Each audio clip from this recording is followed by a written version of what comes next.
एक बार की बात है, किसी जंगल में एक कौवा रहता था। वो बहुत ही खुश था क्योंकि उसकी ज़्यादा इच्छाएं नहीं थी।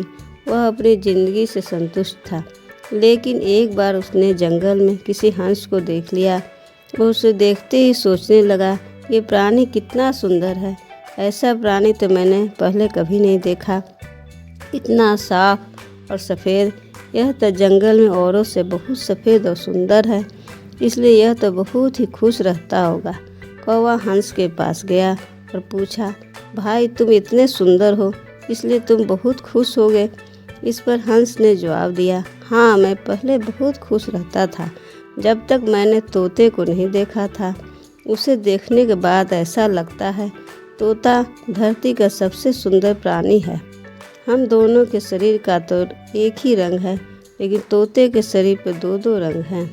उसके गले में लाल रंग का घेरा और वो सुर्ख हरे रंग का था। सच में वो बेहद खूबसूरत था। अब कौवे ने सोचा कि हंस तो तोते को सबसे सुंदर बता रहा है, तो फिर उसे देखना होगा।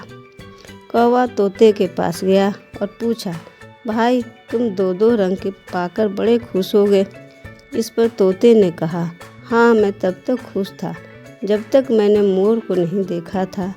मेरे पास तो दो ही रंग हैं, लेकिन मोर के शरीर पर तो कई रंग हैं।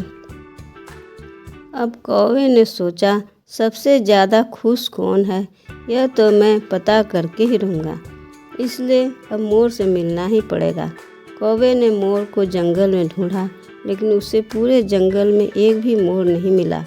मोर को ढूंढते ढूंढते वह चिड़ियाघर में पहुंच गया तो देखा मोर को देखने बहुत से लोग आए हुए हैं। उसके पास अच्छी खासी भीड़ है। सब लोगों के जाने के बाद कौवे ने मोर से पूछा, भाई तुम दुनिया के सबसे सुंदर जीव हो और रंग बिरंगे हो। तुम्हारे साथ लोग फ़ोटो खिंचवा रहे थे, तुम्हें तो बहुत अच्छा लगता होगा और तुम तो दुनिया के सबसे खुश जीव हो गए। इस पर मोर ने दुखी होते हुए कहा, भाई अगर सुंदर हूँ तो भी क्या फ़र्क पड़ता है। मुझे लोग इस चिड़ियाघर में कैद करके रखते हैं, लेकिन तुम्हें तो कोई चिड़ियाघर में कैद करके नहीं रखता। तुम जहाँ चाहो अपनी मर्जी से घूम फिर सकते हो। इसलिए दुनिया के सबसे संतुष्ट और खुश जीव तुम्हें होना चाहिए, क्योंकि तुम आज़ाद रहते हो। कौवा हैरान रह गया क्योंकि उसने जीवन की अहमियत कोई दूसरा बता गया। बच्चों, ऐसा ही हम लोग भी करते हैं। हम लोग अपनी खुशियों और गुणों की तुलना दूसरों से करते हैं, ऐसे लोगों से जिनका रहन सहन का माहौल हमसे बिल्कुल अलग होता है। हमारी ज़िंदगी में बहुत सारी ऐसी चीज़ें होती हैं जो केवल हमारे पास हैं, लेकिन हम उसकी अहमियत समझकर खुश नहीं होते।